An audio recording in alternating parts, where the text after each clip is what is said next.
Live. Is it on, Michael? Is it on? Is it on? We're on. We're on. Very excited. Good afternoon and welcome back. A lot has happened this week. There's plenty to talk about. It's been a little bit busy. Not taking the game in isolation. I felt the fans were quite positive about it. It felt like a 2-2 draw at home against Blackburn with 10 men was like a decent result. I didn't feel quite like that. Yeah, it's difficult to work out between apathy and happiness. I Strange suppose. atmosphere, though, isn't it? Very strange. I mean, it felt like a pre-season game, but without any intrigue, and just for that to be in mid-March, very strange. But I think the disappointing was, and get your questions and points of views in, please. Once I work out how to scroll on a Mac, but how do you scroll on a Mac? You should just go up. This is good, isn't it? Tom's going to help. He's my technical guru. Yeah, but so it was just scrolling on a Mac. It was kind of, even again the disappointment for me was a 2-2 draw, and it was a point.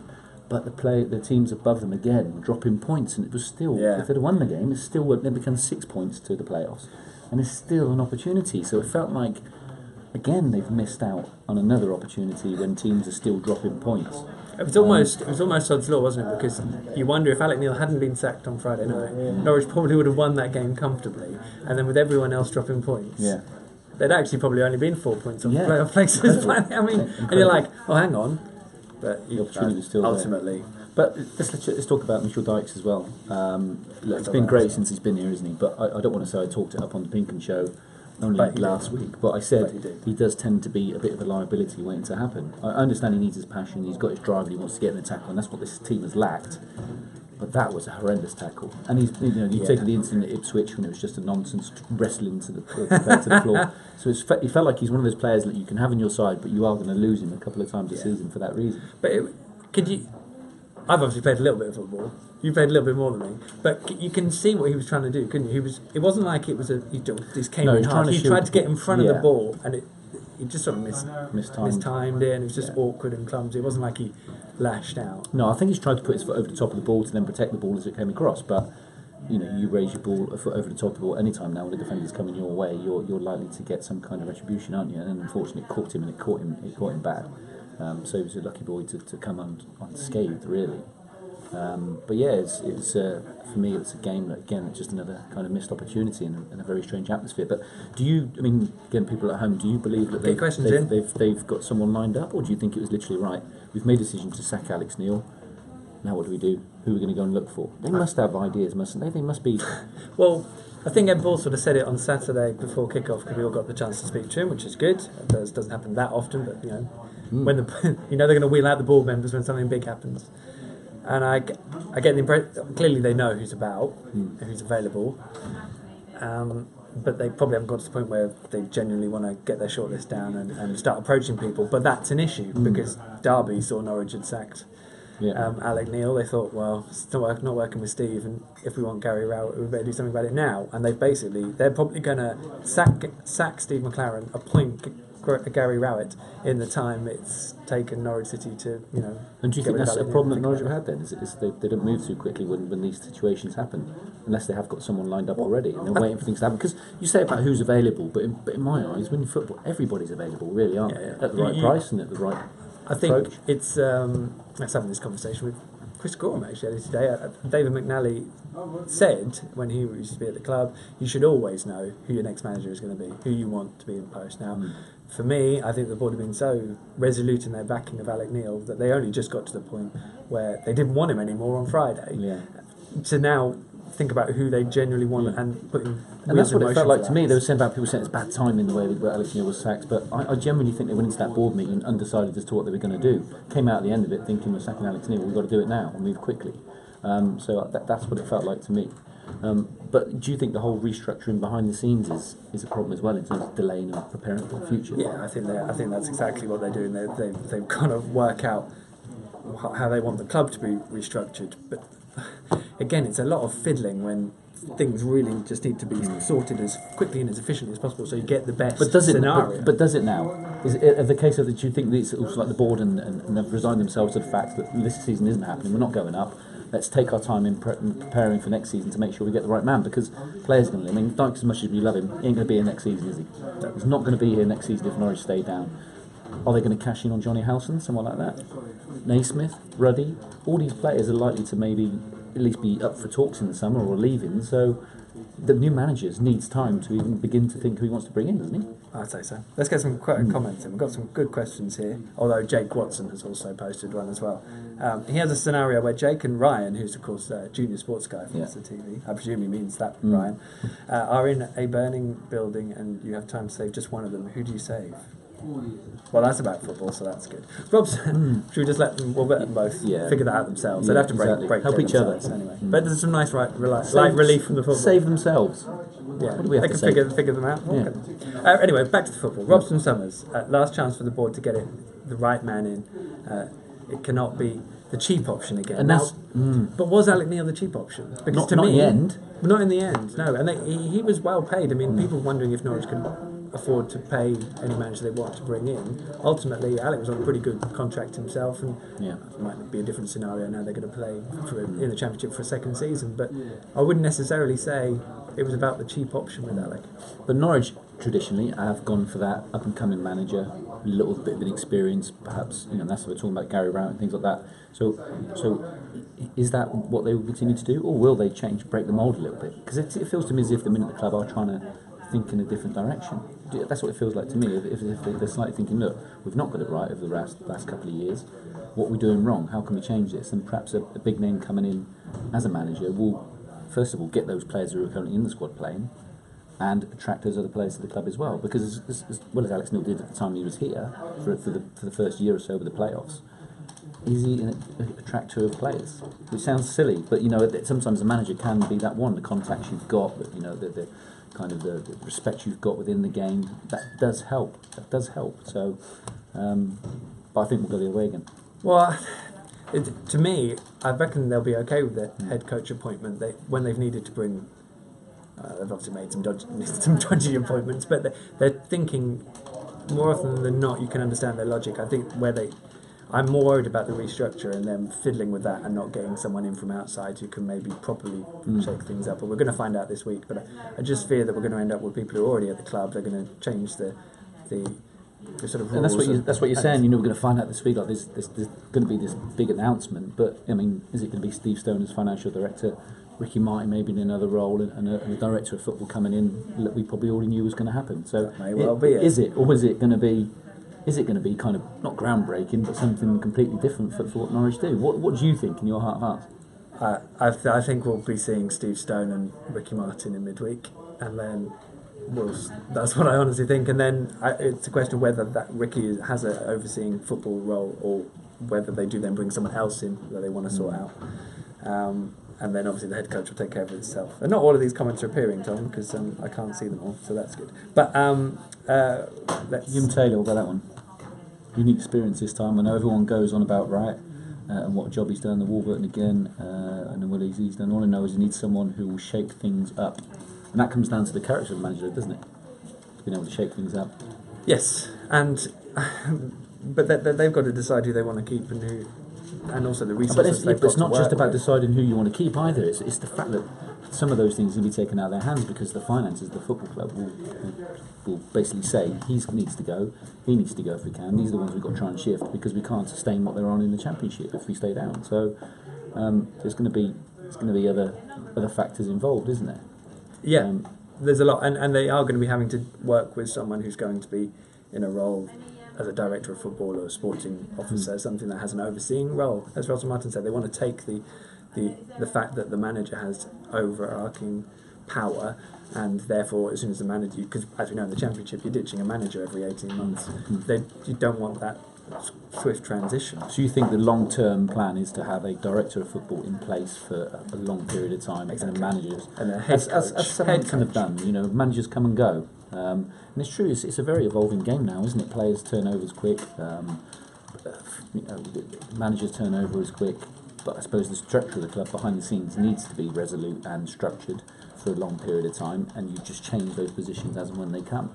that's the way a lot of successful clubs have gone now, isn't it? Yeah, it is indeed. Devon Briggs asks, he says doesn't agree with the mentions of Gary Rowett or Mark Warburton, which again, everyone will have their opinion on who they do and don't want to see, and Alan Pudge is probably a case in point for that. He does say, though, he does want the board to appoint a big experienced manager, so someone like Harry Redknapp or Roy Hodgson, and there does seem to be a clamour that fans want a manager, the next manager coming, to have loads of experience, almost because Alec Neil didn't have that. Yeah, I think there's benefits for both. You look at like Wagner, who's come into to Huddersfield, has done a fantastic job. Not much managerial, none really, until he got that job. So they are out there and they can do well. But I guess it is just the experience of the ones that have been successful, got it on their CVs already, is more of an attractive. Because we can't get it wrong this time. They can't. Oh, they can. Well, they can. Oh, they know they really can. But they can't. But financially, they can't. The football club can't get it wrong. It has to be able to be an upward curve rather than continue a downward one. Otherwise, there's going to be in kind of all sorts of problems. I don't like using Max. I've decided that's my official verdict on this Q&A. But there we go. Oh, here we go. Which one? Steve Harvey, straight in. Would like to see Gary Rowett or Alan Pardew. Would only like Hodgson as director of football, not a head coach. And I think I can see that being where Roy Hodgson would fit in. I just think we'd have seen Roy Hodgson by now if Dooley Michael were going to appoint him. For me, I have to say Gary Rowett would be my number one choice because I think, and you played with him, didn't you? Yeah, I did. Leicester. What I would say is I wouldn't read into his the way his sides played at Birmingham and Burton to assume that's the only way he would manage. It would depend on the resources he had available. Also, he's got a fantastic record at those clubs given what he had to work on. Yeah. I think it could be a long-term stabilising appointment that, in general, a lot of fans would appreciate, and you'll never please all of them. No, at this point. And kind of you have to know what the person's about. As I say, I haven't played it in with Leicester. He's a stereotypical pro. He was a good pro. He prepared well.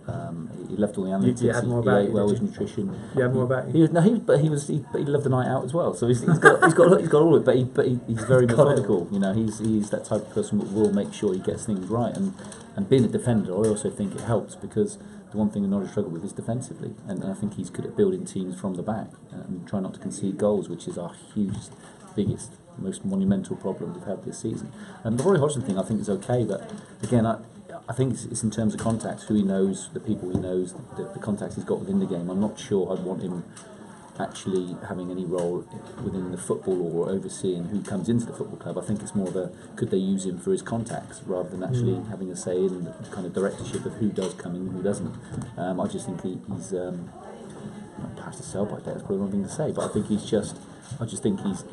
got some fantastic contacts and has worked at some massive football clubs, but I think he could benefit from that. I think that would be the biggest benefit of Roy Hodgson. It's a tricky film with Roy because we don't know how much buying and selling he's done himself particularly. We've got a question, where is it? I've just lost it. Dylan Gafer says, what about Alan Pardew? So we should touch on the Alan Pardew stuff. I mean, in fairness, I would say it's pretty clear that Alan Pardew won't be getting the job. It seems that he's being ruled out, and I think that's always been the case from but I just unless you're Pat Murphy. and again, you look at right fits for the football club, and I just don't think he's a right fit for Norwich. I might be wrong. He might get it completely right, but I just don't know. I don't think in the current situation that's a smart move. I think if it would have been after they had Chris Hughton, perhaps, and then got him then, I think it might have been different, or different times. But I don't think it was right this particular moment. I'm not sure Alan Pardew is the right man to come in. Jake's loitering. He obviously got out Was of it fire, Jake or so Ryan? that's good. No, neither. We Save sort yourselves out. I'm highly flammable. Save yourselves. Save yourself out. Yeah, that's what it was. Martin Cheers, O'Neill chaps. would be a good fit. John Palmer. I would love Martin O'Neill, but again, as well, we talk about who we want as a football club. We've also got to consider, actually, do they want to be here? Who wants to come to this club at the minute? But they see what's going on and the problems behind the scenes in terms of structure. They will have an inkling of that, and they will have an inkling as to the aging squad. They'll look at the squad and see the aging players and the young players. How are they going to sort that out? So there's a proposition. That's what I'm talking about. Gary Rowett with Derby, he's going to have more money to spend than he probably would do here. So does that? That's going to affect the manager's decision. So well and good us saying we want him, but actually they have to consider what they want as well. Again, that's why Derby sacked Stephen Claren, because that is a good fit for them with Gary Rowett, and they knew that Norwich would probably be sniffing around now, so they've been very proactive in that. Neil Bullitt, what a great name, Neil. What's your opinion of that? Only is my stat. I think I came up with this yesterday. Only 4 current championship managers have completed a full season at their current clubs. Am I surprised? No. I said the game's changed. It's not, for me, those days of having an Alex Ferguson or an Arsene Wenger, they very, very rarely happen anymore. I think there's such a player power now that they almost control the game. And the turnover of players is quick. How often do you see a testimonial now? Very, very rare. So I think it's quick turnover of players, quick turnover of managers, and I think you're spot on. I think the structure of a good football club now, to use an example, is something like a Southampton, where behind the scenes they've got a director of football. Their youth team is brilliant. They produce players. They know which players they want in. They know how their squad they want to play, and they will continue to do that. And they will bring in the manager and players around that. And it will move from time to time. They know that they can let a manager go if he does well. And they know the structure behind the scenes is right. We've already got our eye on someone else who we know already. We think we'll be able to carry on what they're doing. Tottenham have done that. I think it's just it seems a good way to run a football club at the moment. And I think probably the future of football as well. Nathan Redmond, of course, was signed by Southampton when they didn't have a manager in place. So there we go. That proves exactly the point, isn't it? Actually, it's not about the manager. It was about actually the football club behind who they want. So their director of football is calling a lot of the shots as to say where we want to be and how we want to get there. We don't want you going anywhere, obviously, but just a word that Paddy's doing a Q&A as well online at the moment. So he's a man who's, like myself, had quite a bit to say over the last few days. So this is one about Giggsy as well. I've heard this a couple of times. Mike Phelan is his number 2. I mean, again, he is Dan respect. Howes, in terms of instant respect from the players, he would get it. I think he seems quite quiet lad when you see him on the telly, but I haven't spoken to a few people, I'm obviously friends with Robbie Savage, and spoken to him, and he said it's completely different. He's in the changing room. He will dig people out, he'll get stuck into people, he will put his point across because he's played at that level where he knows he can get that reaction.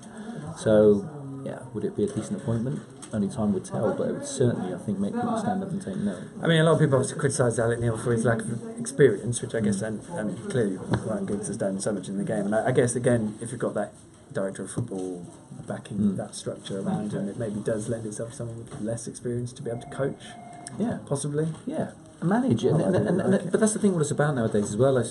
For me, it's not about the coaching. It's not so much about on the training field now. There's thousands of coaches now that are good enough to be able to take sessions and put sessions on for players. The important thing for me is that man management. Yes. Man management now is bigger than it's ever been. And that was, to me, not as strong as it could have been with Alec Neil, would you say? Yeah, I would agree. I think he's a very headstrong character, and when players didn't play well, he would drop them. And he probably wouldn't manage them so well, because for me, John Ruddy was a prime example the other week. It was at Sheffield Wednesday, getting dropped after that. I thought he'd been playing well recently. Makes one mistake, which everybody makes mistakes, concedes another 4 goals, which weren't his fault, yet he's one that kind of falls on the sword, and it's a bit, and he won't get in again for a while, and it's like, that happened a few times this season, didn't it, with players that are closely getting dropped, and Pritchard when he missed a game, all these players have been in, but when they had 1 or 2 sort of indifferent performances, they were left out for long periods of time, and actually, we're in the Championship. The players are in the Championship for a reason, because they have inconsistent performances. Yeah. So it just seemed to me there was a lot of that going on. Chris East says Mark Warburton is the man for him. So that's his say. David Griffiths. Been before, of course, isn't he? Well, he was the guy who lost out to Alec Neil. David Griffiths. They will get a bargain manager. Who would be your bargain manager? Is there such a thing? I don't know. Alex Neil was a bargain manager, wasn't he, at the start? Initially he was, yeah. It wasn't by the end of it. No, it wasn't by the end of it. Neil Warnock is the man for Jack Sewell. But I tell you what, look how Cardiff have turned round. And Rotherham as well, he kept them up. Yeah, and as much as people, we love or hate him as a bit of a Marmite manager, he gets the job done, doesn't he? He had an interview for a job at Carrow Road back in the day. He cracked a joke in the interview. He said, they said, do you think Norwich fans will like your style of football? This was the board's question to Neil. Neil said, what, winning football? Brilliant. He felt that he wasn't going to get the job after that. Always recounts that story. And also one of the best managers, to be fair, like Neil was too, but Colin. Neil Warnock, one of the best managers to deal with. Yeah. So there we go. He knows the game inside out, doesn't he? And that's what it takes, I think, sometimes. What else we got here? Gary Monk. I mean, there is no chance Gary Monk would leave. Not Leeds. No, of course he wouldn't. Many have left Leeds over recent. Yeah, well, they don't get the choice normally. No, you never know. But because he's been successful, what a job he's doing there. Yeah. And again, probably, how long was he out of work for? A fair while, So, and just because it didn't work out for him quite so well at Swansea, he did a terrific job for a long period of time there. But again, kind of get left on the heap for a while. And a manager who's got experience and did well, so it seems a shame that we all seem to go through this period where Norwich lose their manager when there's not much about, and then all of a sudden they'll appoint a manager and all these other managers then start to appear. What do you think? They are the domino. What about Tiny Tim before Arsenal snap him up? Who's Tiny Tim? Tim Sherwood? Tiny Tim?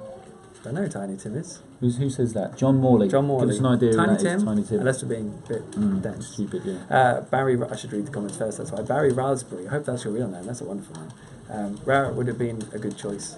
Maybe not too late yet, maybe. So he's back. Well, again, again is about how the club sell itself, isn't it? If they really want them man Gary Rowett and that's who they want, they are capable of getting him. But you've got to sell that club to him. You've got to make him feel wanted. You've got to make him feel that he's got the tools to move forward. It would be interesting to find out, even if he does go to Derby, it'd be interesting to find out if he did have an interview, if there was any conversations going on. If he heard nothing at all been said, then I'll probably be a little bit disappointed. Yeah. At least want to hear what he's got to say, wouldn't you? You think so? If you can get in there quick enough. Matthew Gibson, Gary Neville? Question mark. I don't know what for. No, maybe. Yeah, I mean, he's had a terrible time, didn't he, over in Spain? But doesn't mean he's a poor manager. Again, But again, it's experience, yeah, isn't it? Yeah. But where is the experience to get now? I suppose I haven't asked this question. Who would you not want to come in for Norwich? Says Jordan Price. Always a good question. Pardew for me. I would agree. It's just I don't think he's the right type of fit for us. I just think it would go not terribly wrong, but I think he's used to actually having a lot of say and a lot of budget now, and I'm not sure he's going to get that here. I'm not sure he would be the right fit. Who would you want? For me, what's available at the minute is Gary Rowett, just because I played with him at the and I know kind of the type of person he is and how he works when he was a pro, and that sometimes is an inkling to the type of manager he'd be, and seeing what he's done. And actually, the longer he's been out of work, his stock's gone up, hasn't it? It's amazing, really. Yeah. Well, that's the same with players when they're not being picked, isn't it? They're brilliant players by the time they get recalled after 6 months out. Interesting one with managers from abroad as well. Norwich have never had a manager from outside Britain, the UK or Ireland, which is phenomenal. But the owners have always kind of stipulated they don't want foreign owners. Perhaps that's another thing, that they're not too keen on a foreign manager. They might bring a foreign backroom staff in that then kind of not takes the heart out of the football club, but changes things a lot. Perhaps they don't want. I don't know. That's a question, I guess, for the board, isn't it? But look at, for me now, a good hunting ground for a up-and-coming manager is Germany. We've seen it there, haven't we, where managers have come from there and have been successful in this league as well. And I think, why not have a look there? Look at their assistants, look at how they structure their football clubs. Wagner was clearly a big part of what Klopp did. So look at other football clubs that have got those number twos or those positions where Wagner is in. I think perhaps he's someone. And again, what you've seen with Wagner is what he's been able to do with a full summer and getting his side properly drilled, because they were unspectacular in the first season, but he was playing catch up because he came in quite. Yeah, and actually the type of players he got in, we're never a big fan of loanees. I never have been, but if you get the right types, they're brilliant. If they're young lads that have got something to prove. Moy has been a revelation for them, but he didn't choose him on a loanee just because he was a decent player. He also scouted what he was like in terms of his ability, what he wanted to achieve. Does he want to come here and be successful and improve his career, rather than just getting a few lads in like I think we have done in terms of some of the players that came in on loan to Norwich. I felt were just here just to play for a bit until they went back to their parent club. Yeah, it does happen. Kate Wilson, if the players don't play well, they shouldn't get paid. Performance-related pay, Darren? Well, back in the day, there was a lot of performance-related play. You'd get win bonuses, so that played a big part in your wages. But now it is all just wages-driven, so it's not possible. And I heard somebody on the radio talking about, which is quite funny. They were talking about how the players should be embarrassed and they're getting paid to play football and that they should be trying their hardest because they're getting paid to do it and all that. It's not Alex Neil's fault, and you've got to blame the players. And then the manager's getting paid as well. And he's getting paid to get the best out of the players. So I think that is his responsibility. Exactly. So you can't just have it one way and not the other. Everybody takes responsibility for it, and you can't sack 20 players. The one that eventually goes in the end is the manager.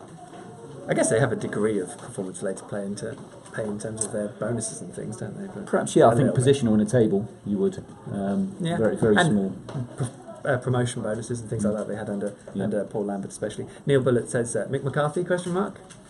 If he's good with working with no budget, which I think you know he is. Well, there's a bit of that. He'd get them organised, he'd probably get them together, and then it's a question of quality, which is what Ipswich really interesting. John Rogers, and I have to say, I think it's a good point. Paul Heckingbottom done a brilliant job at Barnsley, going to be coming down to Carrow Road on Saturday, of course. And the thing you have with Paul Heckingbottom, he has only been at Barnsley, he hasn't been there for very long. We're maybe not entirely sure what he'd do if he was taken out of that and put into another group. There would be that slight gamble to it, but the job he's done there, and again rebuilding it, given they think sold such good players in January. My only concern is the type of groups of players that he's had. He's had a bit like Norwich had a few years ago, where they were up and coming players. They were lads from lower leagues that have done well and come in. Norwich is a very different proposition at the minute in terms of the playing staff they've got. They need someone to come in who can handle players that probably think they're better than they are at the moment, who think they're Premier League players. Some of them don't want to be here. That's a very different management skill to have when you're managing a team of people who are aspiring to succeed and continue their careers. I think there's a lot sat there at the minute that are actually just kind of not going through the motions, but expect better of probably themselves. Worth a plug. We're both on the Pinken Show live 7 p.m. on Wednesday. We get to do all this live again. Yeah. And you can sure lots get messages before there and then of the structure of the football club. Possibly, Tuesday or Wednesday, I'm hoping, because I'm off Tuesday and Thursday, but no one cares about that. Phil Wall says, anyone suggests Wes Houlihan has to go, needs to have a word with himself. And there was this suggestion, of course, that Alec Neil wanted to sell Wes Houlihan, and that was part of the reason. I don't think that's true, by the way. I think it was more just general. And in fact, maybe more a case that Alec wanted to get rid of the players that he'd signed in the last 12 months. Naismith, Tim Closer. Well, everybody has their value, don't they? And if Wes is at the top of his game now, which I think he's been playing really well this season, and he is getting on a bit, it's whether you decide that he's a big enough influence in the changing rooms to bring others in around him. That's what I think is important. If he can have that influence in the changing rooms from all the experience he's had of being here, that's invaluable. If it's purely a money thing and they can get a load of money for him or a fair bit of money for him at the age he is, then football's pretty heartless. Just see everything. But in terms of his playing ability, he's been one of the outstanding players this season, isn't he? It'd be devastation to lose someone like that with that creativity. But then you've got Pritchard. Is he always going to be in Wes's shadow until that happens? That's a big thing, because Saturday, in terms of that substitution, feel for Alan Irvine? Yeah, absolutely. And Alex Pritchard. I did, It's a really difficult decision to make when you're going to have 10 men. There's lots of different options you can take, but I still felt Norwich, even with 10 men, could have won that game. Yes, but Blackburn were pretty rad. Toby Griffin says, the puppet man. I guess he means as head coach and not director of football. Stephen Hines says Herbie Hyde. I haven't seen him for a bit. Perhaps he's gone in for an interview and applied. Maybe it's possible. I wouldn't rule it out. No, don't rule anything out. Everything's up for grabs. You wouldn't argue in the change rooms, would you? No, I think it's sort them out. Robin Jacobs, pick a name, any name. You need to work backwards. So effectively, decide what you want and go back from there. Is that what it means? I think that's what it means, isn't it? Choose someone who fits. If you're a director of football, then logically the manager would be younger and up-and-coming man. So in the big clash of egos. That's a fair point. I think some people have said, Hodgson is director of football and Alan Pardew is manager, but that. Well, I can't see Alan Pardew. Clashes, sure. I can't see Alan Pardew taking advice. Well, not advice, but taking. What Hodgson wants. He said, I think you're right. If it's going to work, it's going to be an older head, experienced over that director of football, and then somebody underneath who is willing to work alongside, and they've got to get on. And that's the difficulty as well, as to making sure that those two get on. Perhaps they tried that with Alex Neil. That was maybe an option they thought of, but I can't see Alex Neil being in a position where they bring someone in above him, and he then has to start listening to him to the way you want things done. So. You've got to get the right type of manager. Perhaps that's what they're looking at now, is to try and change that. So that person's director of football's in first, and then they find the right person to go underneath them to work together. It appears to me as if that feels the way that things are sort of sliding towards. John Warner, the board need to act quick with 3 clubs now without a manager. What I would say Wigan have sacked Warren Joyce, but they have already put his number 2 in charge for the rest of the season. I would imagine that might well be them for the rest of the season. But Graham Murty coming back as a manager. I got the impression when he was at Norwich, he never really wanted a first-team managerial job, and he didn't put his name in the hat for the Rangers job full-time, did he? Although he did a pretty good job, in truth. Particularly yesterday in the Old Firm derby as well. So good for him. Yeah. Matthew Gibson, spot on, Darren, regarding our playing squad. Well, thank you. I only get #clown, so... Will from Nigel Briggs, will City have the gumption to spend big on a manager for the long haul? And the long haul, you only get the long haul if the results come immediately, ultimately, don't you? But I think as well that long haul now turns into that director of football role. And they've got to get that right. But someone with experience and knowledge of the game, who's been in it lots of years, that's got all that. All due respect to Ricky Martin, he's been in the game a lot now in terms of Norwich, but has he got a vast amount of contacts within the game compared to someone with that vast amount of contacts and experience that is coming from the outside? So it'd be interesting to see how that position is filled. Yeah, well, that it will. Matthew Gibson, Heckingbottom appointment would be very similar to what Alec Neil was, which I think is a fair point. And John Rogers, hi John, have you worked with the director of football? What do they typically do? Never have. No, it was a role that wasn't. Norwich have tried it before, yeah. haven't they, with Brian Hamilton and Bruce Rioch? Yeah, I mean, it didn't work. No, I played under Bruce as a manager and then under Brian as for manager for a bit. But yeah, again, it's got to be the right combination. It has to. And I think perhaps someone like Heckingbottom is perhaps the type of manager that could work underneath someone with a lot of experience and would probably quite enjoy that of learning off them as well. So let's wait and see. But I certainly think a director of football role as a big character and a manager as a big character probably isn't going to work. But I mean, we'll wait and see what happens. It really is. It is a kind of at the moment. Nobody knows what to call, do they? Nobody knows what's going to happen. We'll find out this week. Yeah. The question here, Oliver Clark, Ewan Robertson. Well, it's not a question actually. Let's put an exclamation, a question mark after it. But Ewan Robertson. Well, he's got lots of experience in terms of the game, playing the game, hasn't he? But I think even people have said about me and Hux and everybody. It's just who wants Darren in? Norwich City manager, Darren Eadie, head coach. It's just have a poll. I think if anybody. Well, do you like? You think if you and Roberts or Darren Huckabee or myself even got offered the job, you would. I would not even consider it because I don't have the experience. I wouldn't go in and do it. I'll be your assistant. Yeah, but I'll be a director of football. The thing is, as well, we all know the game, but you'd need that experience alongside you to guide you along and try and help out. But it's. I tell you what, it's a massive appointment, this next one. It's even more so than I think where they've been in the last few years and what the position the club is currently in. This next appointment, I think, is a big one. I'll make a big statement as to where the football club goes over the next probably 5-10 years because I think it's going to be that important. Oliver Clark, Eadie, why don't you put yourself forward? So you've got one guy on your side. Kellen Noble, good point here that the Cowley brothers could that work? Lincoln brothers coming in and taking over, and again, but that for me again is that's a big step. That would be massive step, and that was always my little bit of a worry with Alex Neil was when you start to bring in those big names, could he go into that those brothers now go into that changing room and immediately get that respect from those players? I think probably not, and that's not being disrespectful to them. They're not very good managers, but those players.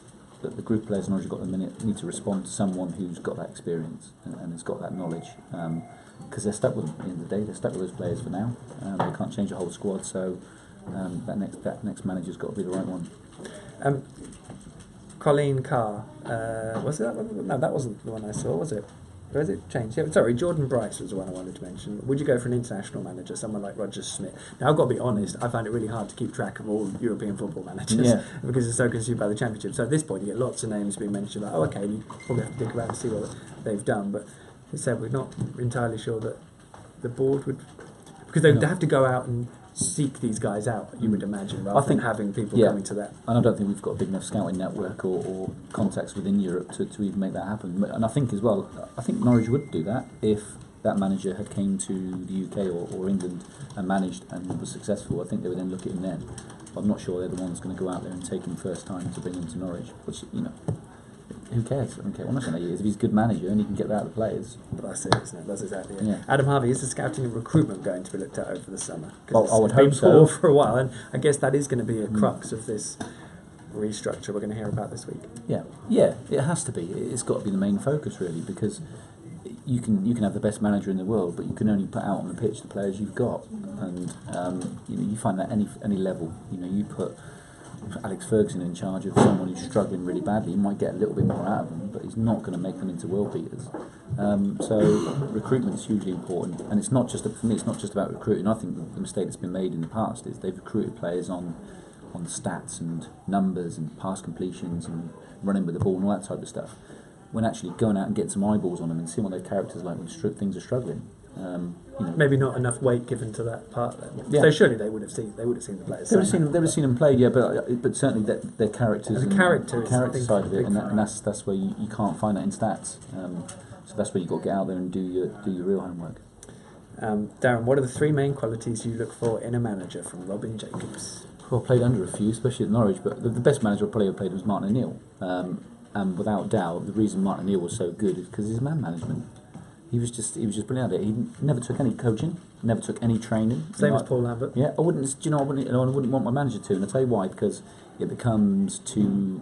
It becomes too normal. It becomes you kind of lose that little bit of an edge. I think for a manager if he's out with it all the time. You almost don't want to be exposed to him that often. You want that interaction to be. Martin Neal would come out on a Friday, and you'd all the gaffer's here.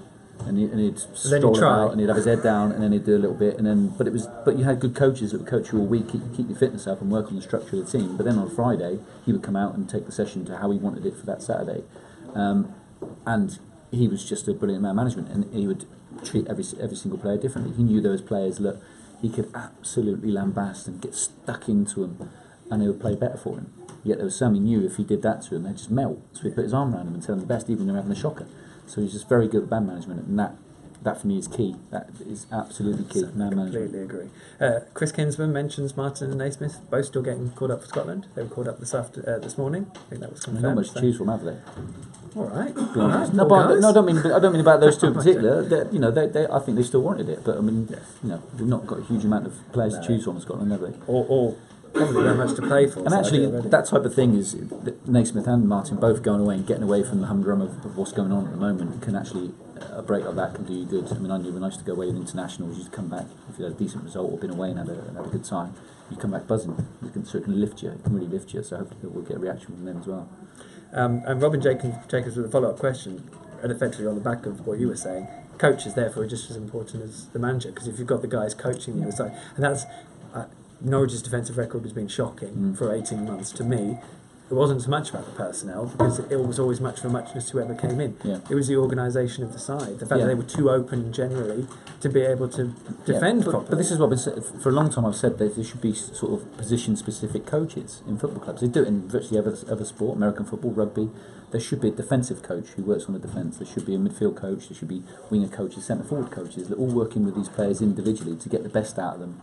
And then the manager comes in collectively to get the best out of them. So coaches have got to be good, but I tell you what, a coach has got to be. He's got to be your mate.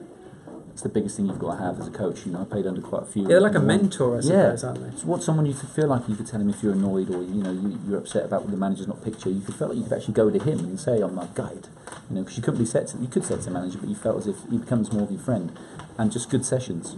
Players will remain fit and remain on top of their game if the sessions are varied.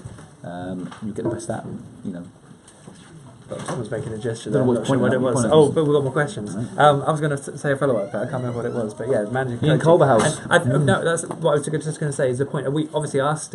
I asked Alec Neil a few times about Ellen Irvine coming in to help with the defensive coaching. Would you not want a defensive specific coach? He felt he had all the qualifications he needed to do it himself. And I guess with a manager, they always think they can do everything, don't they? That's kind of the point. Which one am I looking at? Joe McKenzie, Ian Culverhouse. Final one from Paul. To the point, who would you both appoint? Says Paul agrees. Well, I would have appointed Gary Rowett as quickly as possible. If it's not him, I think Mark Warburton. I think as well, Rowett would be someone who's willing to work underneath a director of football as well. With that experienced role, I think he would probably relish that. What we're going to get, who knows? Who knows? Any last questions? Get them in. We've not got very long, so I don't know how long. Tom will start, gesticulating. Always giving me 5. So get your questions in now. And we'll try and address them in the last. That's good. Quite in the last few minutes. What was the call? Robin Jacobs again. He's on fire. This man, Robin Jacobs, struggling business, often bringing consultants on short-term basis to address specific problems for cash. Why don't we have more of that in football? Guess because it costs more money. And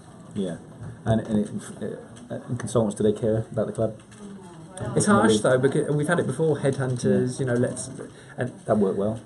Yeah, but would you not want the board, I guess, to ask for expertise as they see it, as opposed to them doing it themselves? Yeah, but then shouldn't you have those positions already on the board? That's what your board's there for, isn't it? Is to have those kind of consultants and the right type of people in place on the board to make sure they don't have to get consultants in. But there are people on the Norwich City board who have been there a long time. Yeah. Surely they should now have, and I mean, Dennis wrote about it, they've got wealth of experience. Should they not be able to not make the same mistakes? Well, it depends. It's all well being on the board if you're actively involved, or do you just go and watch the games and have a opinion on it? If that board is actively working within the game and doing all the right things and meeting the right people and talking to the right people, and I think they're of course that vast experience is brilliant, but if they're not, they're just there being a board and actually just going to games and making big decisions, then is a consultancy role? I don't know. I mean, it's a difficult one. I think you've got to get the places right on the board in the first place. And for me as well, a big one they've never really had is a link on the board between the board and the players, just to let them know how the players are feeling, because a board at the moment will have no direct contact with the players apart from the match day. So you feel there should be that there should be Definitely there should be someone on the board who's literally the link between the two, and almost saying that, how would you, if the board comes to you and say, well, how do you think the players are feeling about Alex Neil at the minute, in your opinion? You know, what do you think they're feeling about it? How do you think they're feeling about the training? What do you think? How does this make the players feel when this type of stuff is happening?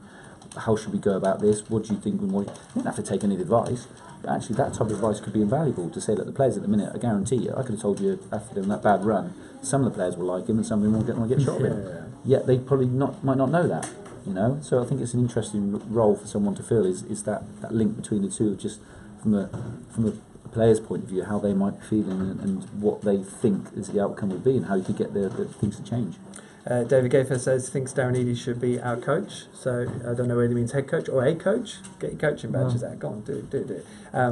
Andy Costello, do you think the finances will allow for a director of football and a new manager? I mean, I think it's got to, isn't it? I think they'll work that out. But it does tie in with Chris Kinsman's question about whether this is a gamble with the last parachute payment, or should they save the cash? I mean, I'm not entirely sure how much money there is left. I know they've said that they're okay for now, but it's going to be huge somewhere. And decisions like John Ruddy's contract, they have to figure out if they want to take up his option and then are able to afford to pay his wages for another season if they don't get to move him on, if that's the other thing they do. And the head coach and director of football is going to have so many of these decisions. I think to make. We heard at the start of the season about it's imperative to get promotion. We have to for the sake. So, and now we're in a position where it's looking like it's not. So the fact that they were saying that so much at the start, what do? You know, what's the outcome? We're only going to find out soon enough, aren't we? I personally, like you, feel as if the finances aren't as strong at Norwich as they were telling us. Yeah, I absolutely agree with that as well. Matt Cousins, come on lads. Two of us asking about Gary now. Is that Gary Neville, I assume? We did speak about Gary Neville. Yeah, same as Ryan Giggs, lack of experience. It's a risk one, isn't it? A name that would go in and certainly get him stood up. I played against Gary Neville a lot, and he was horrible to play against. He should have all the attributes, yeah. to be honest, but maybe he should take charge at Salford first. And there's one other one which I learned: likelihood of Steve Stone becoming CEO if they go down director of football route. Steve Stone will have, I believe, a more prominent role, but it will be more in operations. I don't think we'll see another Jez Moxey or David McNally type. We've got a little note from Tom saying back next week. Yes, so I same think we're time. getting canned. 12:30. Same time, 12:30 next week. Tell your friends and family. Get the questions into us. And of course, Pink and Show at 7 p.m. live on YouTube. See you then. Thanks for joining.